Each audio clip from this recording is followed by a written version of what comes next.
Pakistani establishment ने एक बड़े बिजनेसमैन की ड्यूटी लगाई और उन लोगों ने बरतानिया में कुछ जो बिजनेस कम्युनिटी के तगड़े लोग हैं ओवरसीज़ पाकिस्तानी, उनसे रब्ता किया और उन्हें ये कहा कि जनाब आपकी हम army chief general Asim Munir से मुलाकात करवाना चाहते हैं, तो आप आएँ और आकर आसिम मुनीर साहब से मुलाकात करें, तो इमरान खान साहब की रिहाई पे भी आप बात कर लें, आप उनके साथ एंगेजमेंट करें, इससे फ़ायदा होगा और इमरान खान साहब की रिहाई हो सकती है।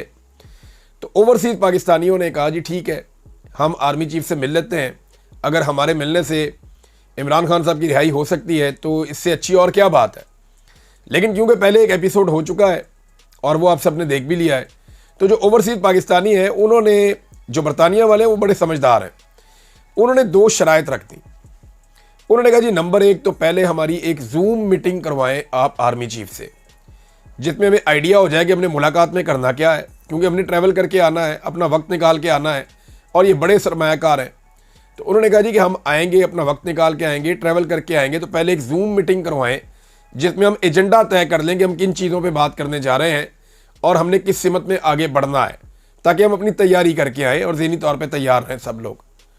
दूसरा उन्होंने कहा जी कि हम जब आएंगे तो हमारी इमरान खान साहब से भी मुलाकात करवाई जाए, ताकि आपका मौक़िफ़ जो है वो इमरान खान साहब तक जाए और उनका मौक़िफ़ जो है वो आप तक आए।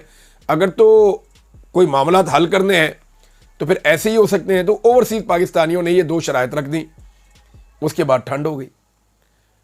यानी उन्होंने कहा नहीं नहीं आप आएँ और आपकी बात डायरेक्ट आर्मी चीफ से मुलाकात करवाते हैं। अब ये नाम भी जो है वो एस्टेब्लिशमेंट की जानिब से दिया गया था कि ये बंदे बुलवाने हैं आपने। अब ये वो बंदे हैं जो पाकिस्तान तहरीक-ए-इंसाफ के लिए बड़ा जोर लगाते हैं, बेचारे एक्टिविटीज़ करवाते हैं, इवन फंडिंग भी करते हैं। तो ये तगड़े लोग हैं बरतानिया में। अब इन लोगों को एस्टेब्लिशमेंट की जो तरीकाकार था वो ये था कि ये लोग आएंगे, आर्मी चीफ से मिलेंगे और वापस जाएंगे और हमने कुछ नहीं करना। इनके जाने के बाद हम मजीद सख्ती करेंगे, उसके नतीजे में जो हम बता देंगे जनाब ये आकर मिलकर गए हैं, और उसके बाद इनको गालियाँ पड़ेंगी सोशल मीडिया से और ये भी पाकिस्तान तहरीक-ए-इंसाफ से मुतनफ़र होकर दूर हो जाएंगे।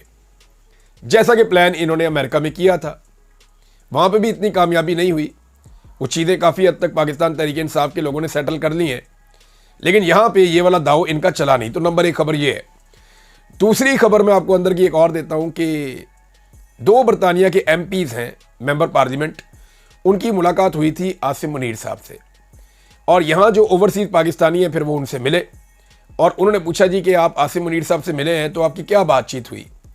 तो उन्होंने बताया कि जी पाकिस्तान के आर्मी चीफ से जब हम मिले तो हमें ये बताया गया कि आपकी आधे घंटे की मुलाकात होगी, इससे ज़्यादा मुलाकात नहीं होगी। और फिर ये मुलाकात जो है वो आधे घंटे की बजाय तकरीबन हमारी मुलाकात उनसे हुई 1.5 घंटा। तो 1.5 घंटे की मुलाकात में उन्होंने ख़ुद जो लफ्ज़ इस्तेमाल किया, जो मुझे बताया ओवरसीज़ पाकिस्तानियों ने, उन्होंने कहा जी MPs ने हमें बताया कि 75% टाइम जो था मीटिंग का, उसमें जनरल आसिम मुनीर साहब ने इमरान खान और बुशरा बीबी की बदतरीन बुराइयाँ की हैं।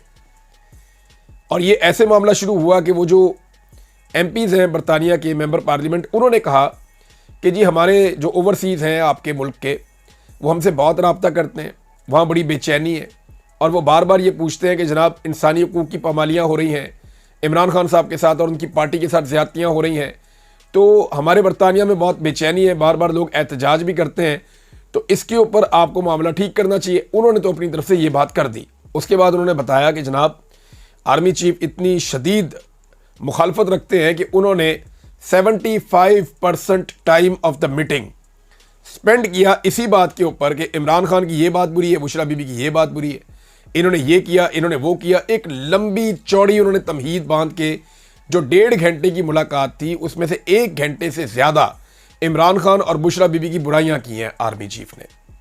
ये जनाब उन MPs ने ओवरसीज़ पाकिस्तानियों को बताया और वहाँ से ये बात मेरे तक पहुंची है। मैंने आपके साथ शेयर कर दी है कि एक्चुअली जो आर्मी चीफ हैं वो इमरान खान साहब के हवाले से फैसला शायद कर चुके हैं कि वो इमरान खान के बारे में जो क्रॉस वाली बात वो करते हैं ना बार बार, कि इमरान खान के नाम पे हमने क्रॉस लगा दिया है, ये कभी नहीं आएगा, ये दावे वो करते रहते हैं।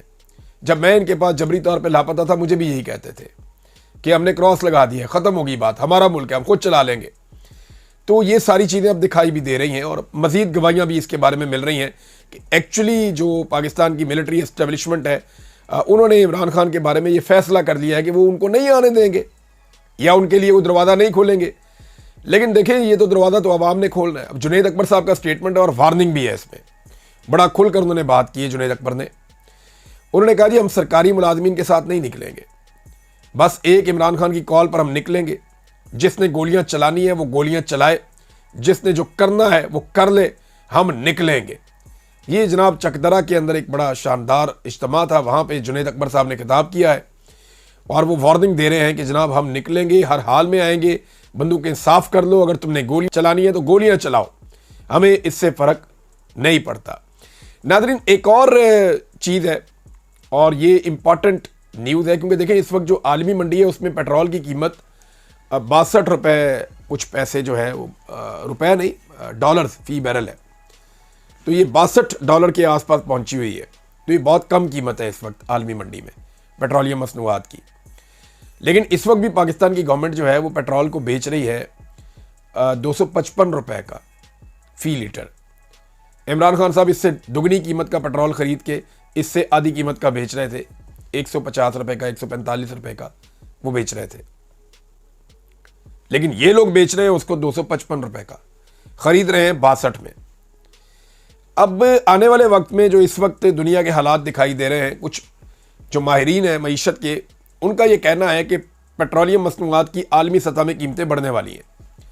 अगर खुदा न खास्ता ये हालात पैदा हो जाते हैं या थोड़ा सा तनाज़ा बढ़ता है, तो अगर ये कीमतें 80 या 90 रुपये या $90 फ़ी बैरल तक भी चली गई, 80 या $90 फ़ी बैरल, अगर ये कीमतें यहाँ तक भी चली गई तो पाकिस्तान के अंदर ये हुकूमत कीमतें कंट्रोल नहीं कर पाएगी।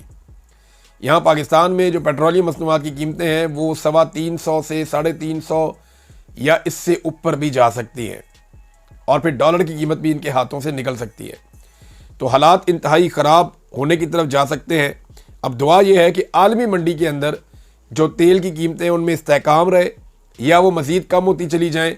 अगर तेल की कीमतें बढ़ी तो इससे बड़ा नुकसान होगा और इससे बड़ी प्रॉब्लम हो जाएगी, ख़ास तौर पे पाकिस्तान के लिए, क्योंकि हमारे पास तो रिज़र्व के लिए जगह ही नहीं है ना। हम तो अपनी ज़रूरत का तेल इकट्ठा भी नहीं कर सकते। बस तेल आ रहा है हम इस्तेमाल कर रहे हैं, आ रहा है हम इस्तेमाल कर रहे हैं। बहैसियत कौम हमने अपने ऐसे रिज़र्व भी नहीं बनाए कि जिनके अंदर हम 1 महीने का, 1.5 महीने का, 2 महीने का तेल हम इकट्ठा करके रख सकें। दुनिया भर के ममालिक ये करते हैं, लेकिन हमने कभी ऐसा कुछ नहीं किया। हमारी ये कैपेसिटी है, ये सोच ही कभी नहीं बनी कि हमने इस तरफ जाना भी है।